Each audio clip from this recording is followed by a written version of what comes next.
처음 본 순간 설레임이 다가오네요. 어느 시절에 인연하였는지 알 순 없지만 처음은 아닌 듯하네요. 구독, 좋아요 눌러주시면 상생의 기운으로 좋은 운이 열립니다. 우리 도원가족 여러분, 여러분은 늘상 생활하면서 관혼상제 또 예악, 사어, 서수 이 속에서 살고 있습니다. 지금 연세가 적당히 드신 분들은 그 관혼상제 중에서 혼례를, 자손들의 혼례를 앞으로 이렇게 혼례를 위해서 준비하고 노력해야 될 부모님들이 많이 계시고, 또 위로는 부모님이 연세가 드셔서 하늘나라로 모셔야 될 그럴 상황에 놓여 있는 분들이 많이 있을 것입니다. 이렇게 관혼상제를 우리는 늘상 접하고 살고 있습니다.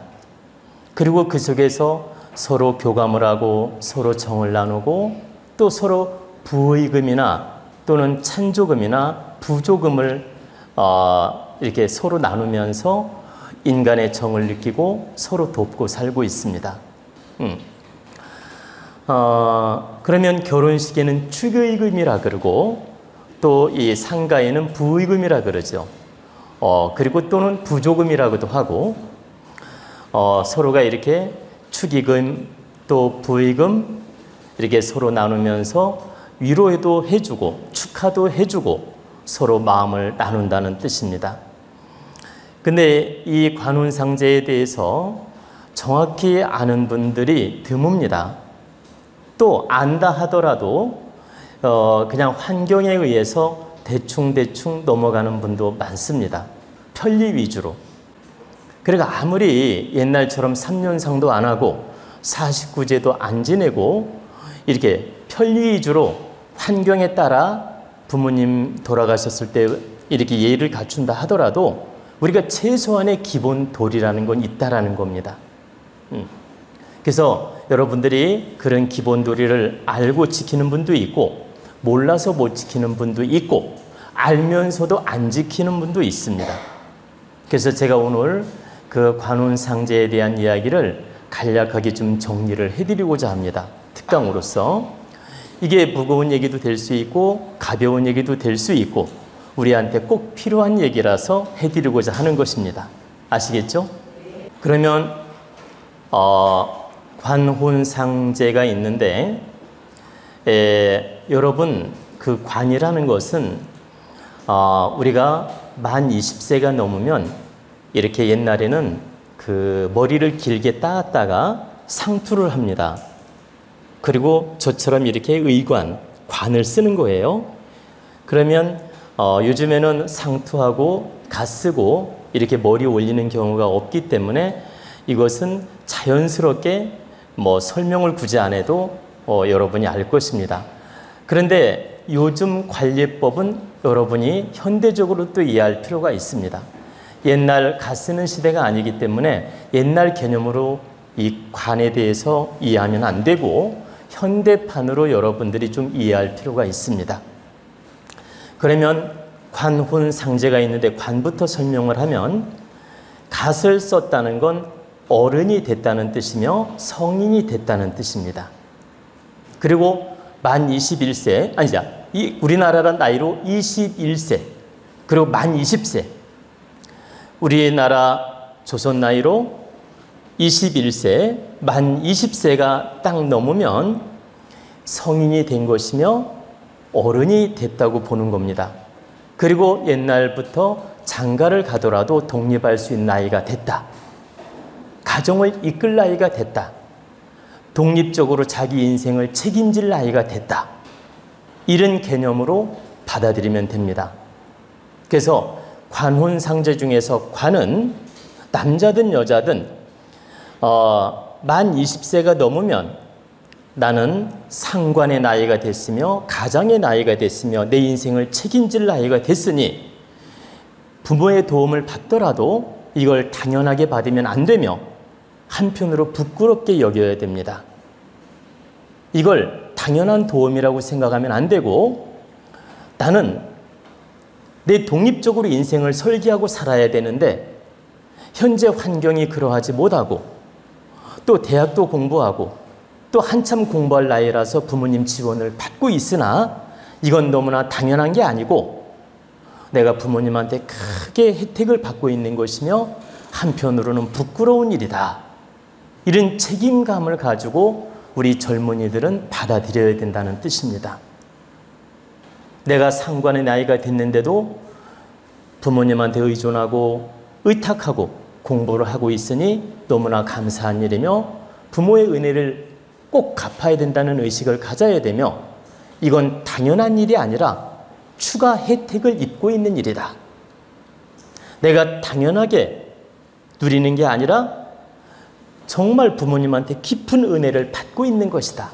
그리고 이 은혜를 반드시 갚아야 된다. 이 빚을 반드시 갚아야 된다. 이 의식으로 부모님한테 도움도 받고 공부도 해야 된다는 뜻입니다. 그리고 이제 관혼. 우리가 이제 30이 요즘은 넘으면 결혼들 하지 않습니까? 또 요즘에는 40대도 결혼을 많이 합니다. 그러면 30대, 40대 결혼을 많이 하는데, 우리가 이제 결혼할 나이가 돼서 결혼을 하면 결혼하고도 부모님한테 끝까지 의탁하고 책임을 이렇게 참 지게 하는 경우도 있고 결혼하고도 아기 낳고 또 부모님한테 아기 기르게 하는 경우도 있고 결혼하고도 자기 독립적 정신이 부족해서 이렇게 부모님한테 의탁하면서 신세 지는 경우도 있습니다. 물론 독립을 잘하는 분도 있고. 그런데 여기서 이제 혼례에 대한 얘기를 집중적으로 하겠습니다. 혼례를 할 때는 우리가 혼례 예법이 있습니다.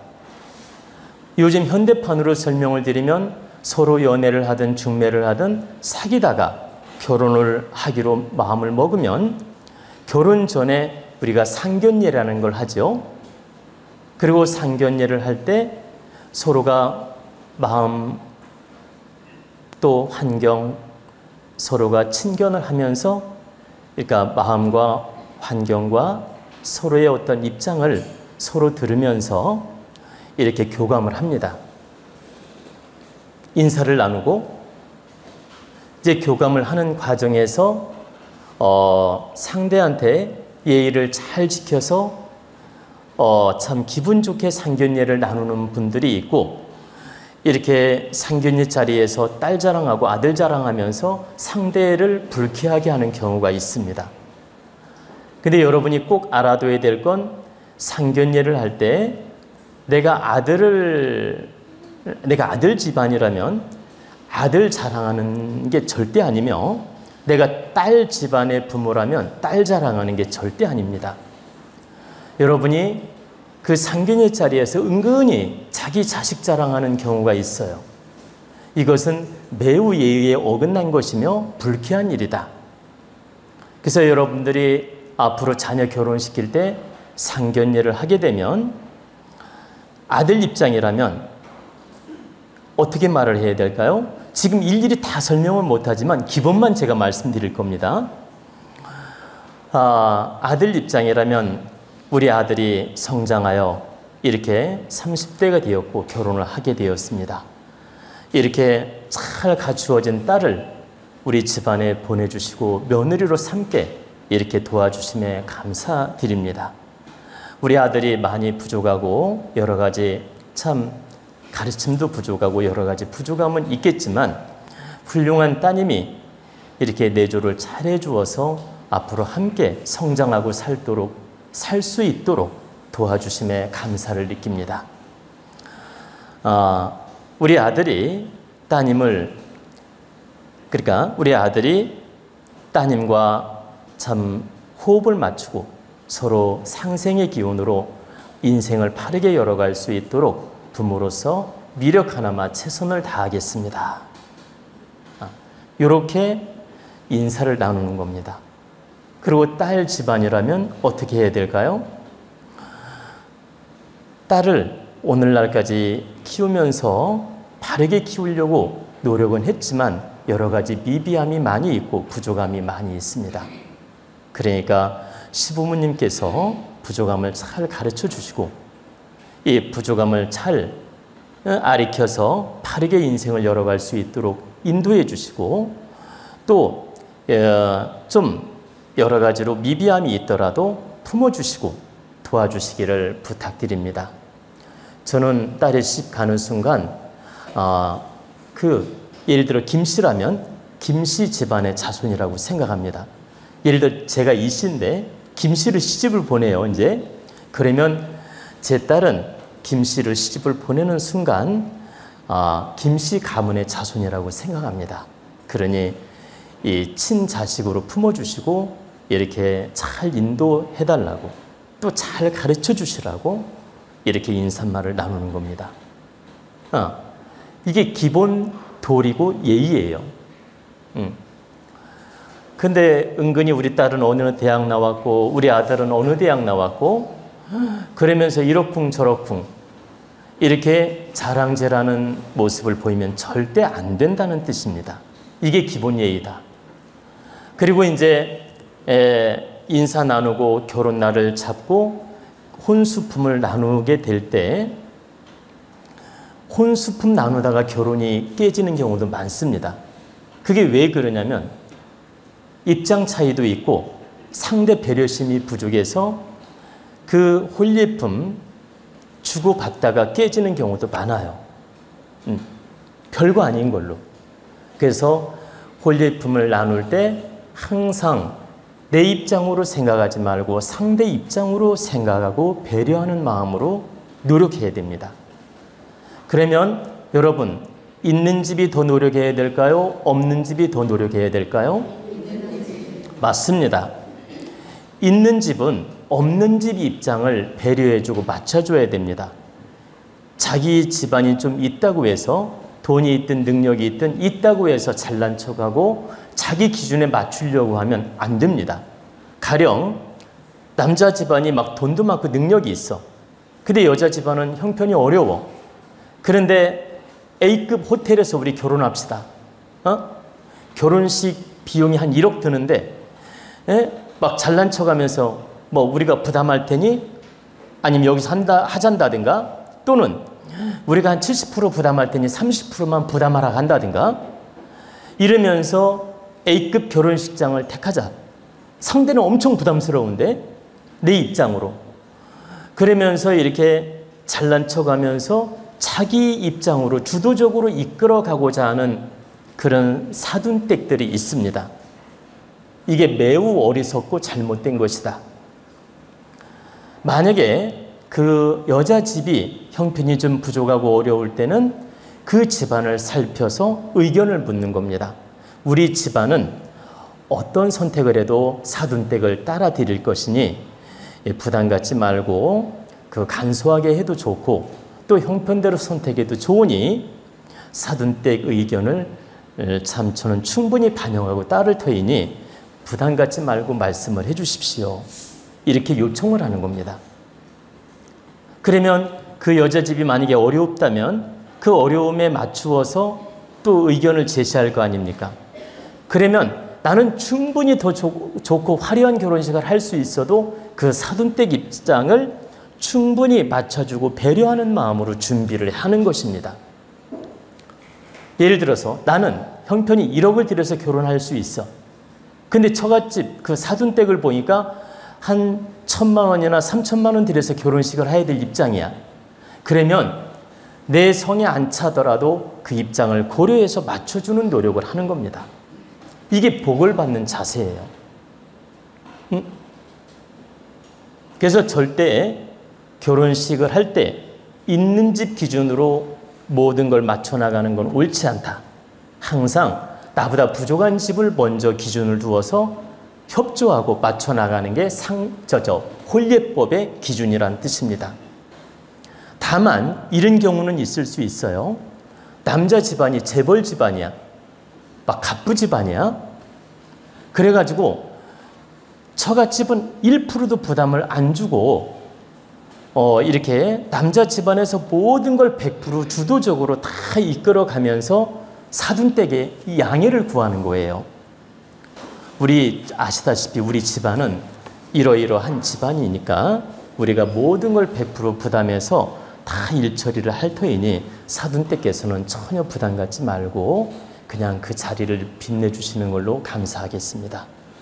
혹여라도 저희 집안 위주로 이렇게 모든 걸 책임지고 하더라도 이런 부분으로 좀 부담 갖거나 자존심 상하게 생각하거나 혹여라도 부담 갖지 않으셨으면 좋겠습니다.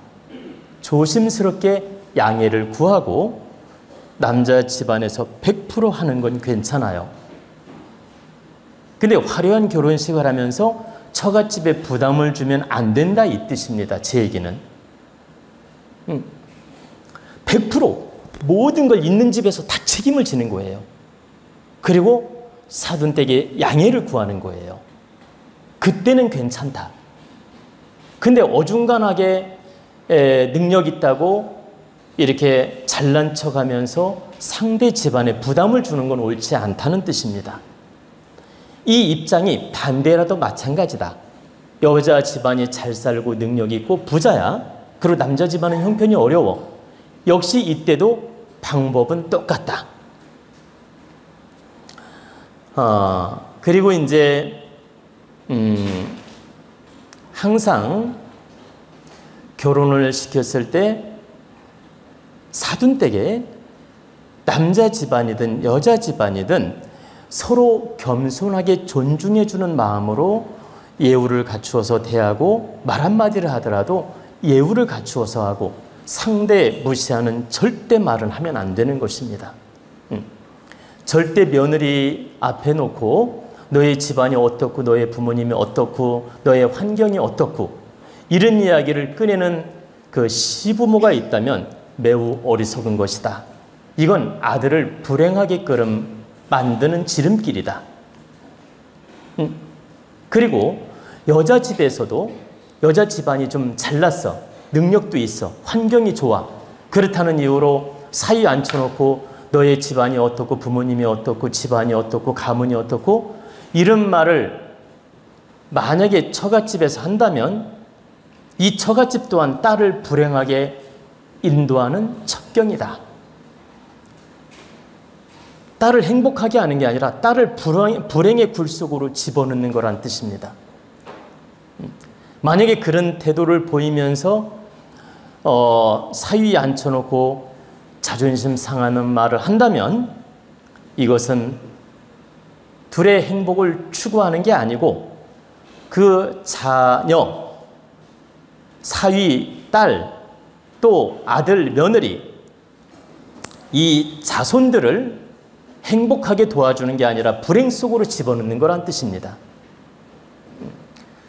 그래서 여러분들 꼭 아셔야 됩니다. 자녀들 결혼할 때 항상 내 입장으로 기준을 두어서 생각하지 말고 상대 입장으로 기준을 두어 생각해야 되며 예의를 갖추어 말도 하고 또 이 혼례품을 나눌 때도 항상 겸손하게 노력을 해야 된다. 이걸 자세하게 풀어주면 1시간 이상 얘기를 해야 됩니다. 제가 오늘 시간 관계상 간단하게만 지금 짚고 넘어갑니다. 그리고 이제 관혼상, 상례를 지낼 때 여러분 요즘에는 간략하게 사무제만 끝내고 탈상하는 경우도 있고 심지어는 사무제가 뭔지도 모르고 안 지내고 넘어가는 경우도 있고 또는 교회 다닌다는 이유로 성당 다닌다는 이유로 종교의 법을 따른다는 이유로 그냥 대충대충 장례 치르고 그만두는 경우도 많이 있습니다. 또한 바른 종교의식을 가진 분들은 그 예법을 잘 챙겨서 사무제도 지내게 하고 이렇게 49제도 지내게 하고 설령 교회를 다니거나 성당을 다니더라도 추모를 하게끔 도와준다 이 말입니다. 옛날 그 예법은 따르지 않더라도 종교법으로 행하더라도 아주 엄숙하고 경건하게 추모하게끔 도와주는 종교의식도 있다. 근데 이제 대부분 기독교나 성당에서는 종교식으로 그 추모의식을 갖는 경우가 있고 또 대충대충 그냥 생략하는 경우도 있는데 여기서 여러분이 알아둬야 될 것은 종교법을 따르더라도 사무제반에는 옛 법식을 참고해야 됩니다. 종교의식대로 추모도 하고 종교법을 따르더라도 사무제만에는 옛 법식을 여러분들이 참고해서 따르는 게 맞다. 그러면 사무제의 의미가 뭔지 여러분은 아십니까? 자, 여러분이 보통 3일장을 지내죠? 그러면 부모님이 돌아가시면 3일장을 지내는데 3일째 되는 날 산소에 모십니다. 산소에 가서 장례를 잘 모시고 와서 집에서 제사를 모시는 게 초제. 그 다음날 제사를 모시고 산소에 갔다 오면 이제. 세 번째 집에서 제사를 모시고 산소에 가서 이제 주가포 올리고 예를 갖추는 게 사무제입니다. 근데 요즘에 장례를 모시고 나면 초제, 이제 다 생략을 하고 사무제만 그동안 지내온 분들이 많다. 근데 이 사무제조차도 귀찮다고 생략하는 경우가 있어요. 그리고 가족들이 바쁘다고 뿔뿔이 집에 가버리고 많은 경우도 있고.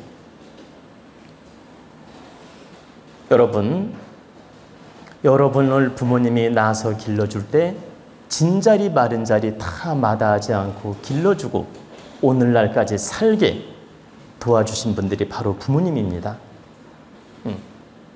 근데 그 부모님 은혜를 100분의 1이라도 생각한다면 어찌 그 3번 제사 모시는 걸 귀찮아하고 게을리하고 대충 할 수 있겠습니까? 직장을 3일, 5일 휴가를 내더라도 이건 반드시 지켜야 될 자손된 도리다. 그러면 왜 자손된 도리냐? 사람이 죽으면 보세요. 육신하고 영혼이 분리가 되는데 이 영혼이 내 육신하고 분리됐다는 걸 몰라요. 자꾸 착각을 해. 죽었는데 내 육신이 있다고 생각한다고. 내가 죽었는데도 내 육신이 있구나. 여러분 꿈꿀 때 육신이 있다고 그 영혼이 생각해요? 나는 지금 꿈이니까 나는 영혼이 따로 있어, 내 육신은 따로 있어 생각해? 한번 맞춰봐요. 아니 여러분 꿈속에서 부산에 놀러가고 미국에도 놀러갈 때 육신이 같이 움직였다고 생각하지 내 영혼만 꿈속에서 움직였다고 생각해? 아니잖아. 그리고 꿈속에서 여러분 애인하고 사랑을 나누었어? 예를 드는 거예요. 사랑을 나눌 때 육신이 함께 사랑을 나눴다고 생각하지 내 마음만 사랑을 나눴다고 생각해요? 아니잖아. 그것처럼 사람이 죽으면 죽었어도 내 육신이 함께 존재한다고 착각을 합니다. 죽었어도 내 몸이 분리됐다고 생각을 안 해. 내 육신은 하나라고 착각을 한다는 거예요. 근데 언제 알게 되느냐? 보세요. 산소에 모시고 초제를 지낼 때 1차 내가 죽었구나 알아. 그리고 또 2번째 제사를 모실 때 내가 죽었구나 알아. 그리고 3번째 사무제를 지낼 때 내가 진짜 죽었고 내 육신은 땅속에 묻혔구나. 또는 화장이 되었구나. 또는 납골 땅에 내 육신은 묻혀 있구나. 나는 영혼만이 남아 있구나. 이걸 확실하게 인식하게 돼요. 그래서 그 3번 사무제를 모시면서 좋은 데 가시라고, 이 육신의 집착을 내려놓고 좋은 데 가시라고 축원하면서 조상님 영가도 마음 정리하고 영혼 정리하게끔 도와드리는 거고, 우리 후손들도 마음 정리를 하는 시간이에요. 부모님 돌아가신 거 얼마나 슬퍼요. 근데 부모님한테 할 말도 하고 그 한 맺힌 여한도 풀고, 잘못된 게 있으면 사과도 하고, 또 좋은 게 있으면 좋은 것도 말씀해드리고, 감사한 게 있으면 감사 이야기도 해드리고, 은혜로운 이야기도 해드리고, 사랑하는 이야기도 해드리고, 부모님한테 그 3일 동안은 왕래를 하니까 다 하는 거예요. 예를 들어서 산소에 갔어요. 초제 지낼 때. 그러면 산소에 가서 그 부모님 사랑했던 이야기를 다 해드리면 다 들어요. 그리고 내 한이 있으면 한도 이야기하면 다 풀게 돼. 그리고 부모님이 한 맺히게 살았던 것도 다 이야기해드리면 알아듣고 풀 수 있어요. 이때가 영혼 기운이 가장 강렬하게 소통할 수 있는 그 에너지예요. 시간이 흐를수록 보세요. 여기에서 짝짝짝 이렇게 멀어지는 겁니다. 근데 49일 동안은 그 영혼이 이렇게 계속 자손들을 돌면서 바라보고 느끼고 교감하는 겁니다. 49일 동안. 그리고 49일 딱 되는 날 1차 심판을 받아서 이렇게 갈 곳으로 가고, 1차 중천계로 가든 천상계로 가든 1차 심판을 받아서 갈 길을 찾아갑니다. 근데 49일 동안은 늘 돌면서 후손들하고 교감을 하는 거예요. 근데 여기서 중요한 건 사무제 날까지는 마치 살아계신 분처럼 교감을 한다라는 거예요. 사무제 때까지는 살아 계신 분처럼 소리도 듣고, 살아 계신 것처럼 교감도 하고, 살아 계신 것처럼 우리 후손들을 바라보고 느낀다. 그리고 당신이 육신을 가지고 교감하는 것처럼 느낀다라는 거예요. 그렇기 때문에 충분히 마음에 있는 한을 다 풀 수 있도록 도와드리고, 은혜로운 이야기도 해드리고, 사랑하는 이야기도 해드려야 되는 거예요. 그러면 그 돌아가신 부모님 영가도 집착을 놓을 수 있고 알아차릴 수 있고, 보세요. 저승 가는 길이 편안하게끔 도와주는 하나의 방편이기도 하고, 내 마음도 정리하는 시간이란 뜻입니다. 그래서 그 3일은 매우 중요한 시간이다. 그래서 초제 지낼 때 정성껏 제를 모시고 인사 올리고, 2번째 인사 올리고, 3번째 사무제 날 마무리를 하는 거예요. 그러면 그 영혼 영가는, 아, 내가 진짜 육신은 땅속에 들어갔고 내 영혼만 남아있구나 라고 알고, 그때부터는 이제 집착을 서서히 놓게 돼요. 그리고 49일 동안 돌더라도 이제 육신 없이 나는 영혼으로 움직인다는 걸 인식하게 돼. 육신은 없고 나는 영혼만이 움직이고 있다는 걸 인식한다라는 거예요. 그래서 이 사무제라는 이 3일 이 시간은 아주 조상님을 바르게 회원도 해드리고, 바르게 내 마음을 전할 수도 있고, 내 마음의 편지를 다 읽어드릴 수가 있는 시간이다. 사랑의 편지, 또 한 맺힌 편지, 이걸 다 읽어드릴 수 있는 시간이다. 내가 편지라는 표현은 마음을 다 독백할 수 있는 시간이라는 뜻이에요. 그렇기 때문에 정말 귀중한 시간이기 때문에 여러분들이 이 시간을 바르게 잘 써서 돌아가신 부모님도 도와드리고 내 마음도 정리하고 이렇게 귀하게 써야 된다는 뜻입니다. 그런 의미인데, 이걸 망각하고 초제, 이제 이건 생략하는 것까지 이해를 해. 근데 3일째 되는 그 사무제도 생략하고 대충대충 넘겨서 되겠습니까? 지금까지 아는 사람들은 초제, 이제, 사무제를 다 지냈어요. 근데 모르는 분들은 그냥 사무제만 지내고 끝낸 경우도 있고, 저는 당연히 다 지냈지요. 근데 이제 여러분들이 꼭 알아야 될 건 초제, 이제도 당연히 지내야 되지만 초제, 이제를 생략하더라도 사무제 날은 꼭 제사를 모신 다음에 산소에 가서 인사드리고 마지막 인사를 잘 나눠야 된다. 살아 계신 것처럼 인사를 나눠야 된다는 뜻이에요. 이게 바로 바른 예법이다. 그러면 사무제의 기준은 어떤 기준일까요? 여러분이 2일장 하는 경우도 있고 3일장 하는 경우도 있고 5일장 하는 경우도 있어요. 그러면 장례 지낸 날이 초제예요. 그리고 장례 지내고 그 다음 날 이제, 그리고 장례 지내고 3일째 되는 날이 사무제인 거예요.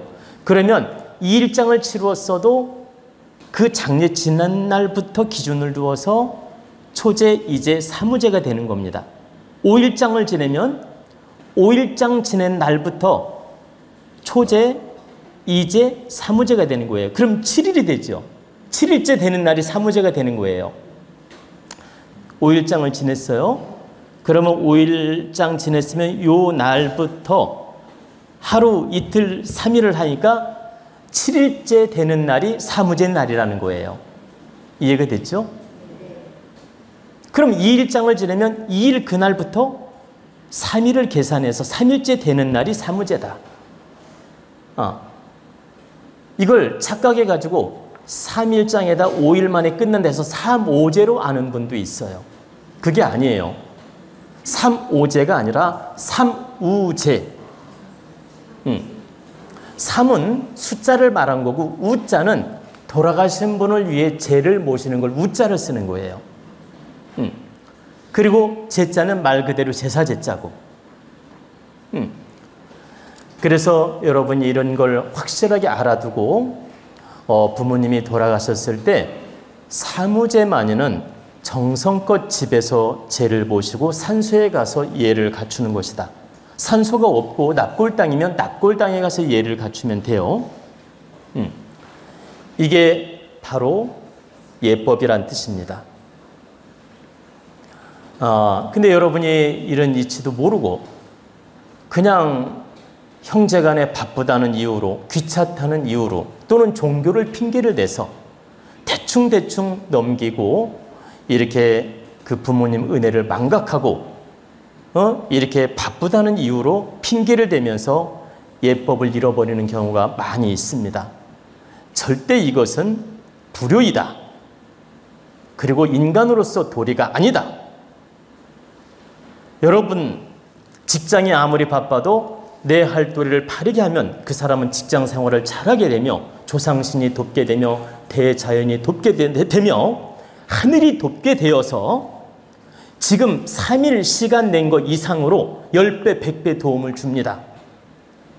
근데 이 핑계 저 핑계 대면서 3일을 보세요.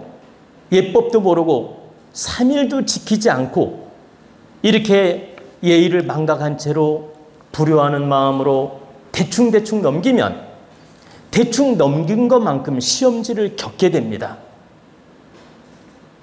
대충 넘긴 것만큼 하느님이 시험지를 준다. 회초리 맞는다고 하면 너무 아플 것 같아서 제가 그 말은 안 쓰는 겁니다. 하느님이 시험지를 주어서 네 잘못을 묻는다는 뜻이에요. 그렇기 때문에 아무리 직장이 바쁘고 환경이 바쁠지라도 기본 도리는 지키는 마음을 가져야 됩니다. 이게 자식된 도리예요. 부모님이 두 돌 때까지는 그렇게 쎄 빠지게 젖 먹이고 그 영양식 주면서 진자리 마른 자리 갈아내가지고 두 돌 때까지 그렇게 정성을 들여서 우리를 키운 겁니다. 왜 두 돌이라고 말을 하냐? 두 돌이 되면 자기 밥숟가락으로 먹을 수 있어요. 두 돌이 되면. 근데 두 돌은 어때? 부모님이 챙겨줘야 되는 거야. 두 돌 때까지는. 그래서 옛날에 3년상을 지냈던 겁니다. 이 3년상의 의미가 뭐냐면 만 2년이에요. 어떤 분은 3년으로 착각하더라고. 왜 만 2년이냐? 소상 대상이라고 해서 소상이 1년, 대상이 2년이에요. 그럼 만 2년을 우리는 3년상이라고 말하는 겁니다. 왜 3년상일까요? 햇수로는 3년이기 때문에. 이해가 되시죠? 자, 돌아가신 때부터 한 해를 치는 거야. 우리가 아기 나면 한 살 먹듯이. 그래서 3년상은 만 2년이 3년상이라고 했던 거예요. 햇수로 3년, 만 2년. 그래서 3년상을 했는데 부모님이 나를 낳아서 진자리 마른 자리 다 갈아내면서 만 2년을 부모님이 키워주셔야 내 손으로 밥숟가락 먹을 수 있으니 그 은혜에 보답하는 마음으로 옛날에 여막을 짓고 3년상을 했던 겁니다. 이유가 거기 있었던 거예요. 부모님 은혜 100분의 1이라도 갚아야 된다는 마음으로 여막을 짓고 3년상을 했던 것이다. 그리고 여막을 안 짓더라도 3년상을 했던 거예요. 그 은혜를 조금이라도 갚고 싶어서. 그러면 지금 시대에 3년상 하는 사람 없잖아요. 하라는 뜻도 아닙니다. 그리고 49제 하기 싫으면 하지 말라는 거예요. 그것도. 당연히 49제도 하는 게 좋은데 그것도 귀찮으면 당신들 뜻대로 해라. 단 사무제까지는 정성을 다해서 노력하라는 뜻입니다. 이걸 착각하면 안 돼요. 종교의식에 따라 49제를 지키는 게 당연히 맞고 종교가 없어도 49제를 지내는 게 맞고 종교가 있어도 49제를 지내는 게 맞다. 그러나 여러분들이 종교 핑계, 환경 핑계, 무슨 핑계 대면서 49제를 지내기 싫으면 그것은 당신들 뜻대로 하라는 거예요. 그러나 사무제만이는 정성껏 잘 지내면서 부모님한테 고하고 한을 풀어드리고 내 할 말도 하고 살아계신 거나 똑같기 때문에 내 할 말도 하면서 좋게 좋게 보내드려야 된다. 이게 최소한의 예의라는 거예요. 제 얘기는. 우리는 최소한의 예의는 지켜야 된다. 왜? 동물이 아니니까. 소돼지가 아니잖아. 여러분 집에 키우는 개입니까? 고양이입니까? 여러분은 동물이 아니에요. 그렇기 때문에 반드시 기본 예의와 기본 도리는 지킬 줄 알아야 된다. 오늘 이 관운상제 이야기를 이렇게 해드렸는데 이 이야기는 정말 1시간, 2시간 강의해도 모자랍니다. 지금 제가 최대한 간략하게 했는데도 불구하고 지금 3, 40분이 갔습니다. 그래서 이것으로 오늘은 특강을 마무리하고 다음에 이제 제가 오늘도 시간이 나면 그 육례에 대해서 예악, 사어, 서수 육례에 대해서 말씀을 드리고 싶었는데 시간이 너무 많이 가는 관계로 이 특강은 다음에 해드리는 걸로 하고 오늘 그 관운상제 이야기만 나름대로 간단하게 정리를 해드렸습니다. 여러분은 이런 예치를 알고 바르게 행하라는 뜻입니다.